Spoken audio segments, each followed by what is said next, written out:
नमस्कार दोस्त, आप लोगों कैसे हैं। उम्मीद करते हैं भाई लोग आप लोगों ठीक ही होंगे। हाँ जी हाँ, पवन भैया खेसारी भैया को इन दोनों मिलन हुआ है तो किस लोगों को मिर्ची लग गया है। जी हाँ, उन लोगों को मिर्ची लगा है जो अपना विवाद कर कर के दाल रोटी जो लोग सेकते थे। जी, आज मैं खुल के मैं बोल रहा हूँ। जैसे कि मगहिया जवान राजन सिंह मुकुट हमेशा खेसारी भैया को नीचा दिखाने का उन लोग काम किया करते थे।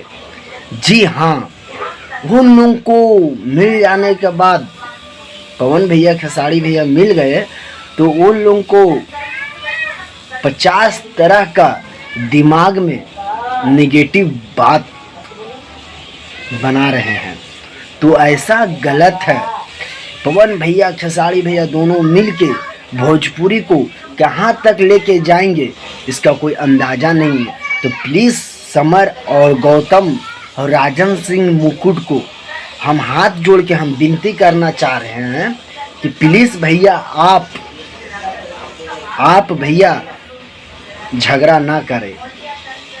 कंट्रोवर्सी आप तीनों मिलके ज़्यादा से ज़्यादा करते हैं, ठीक है। इसलिए बंद कीजिए आप लोगों अपना दुकान, अब पान दुकान खोल लीजिए।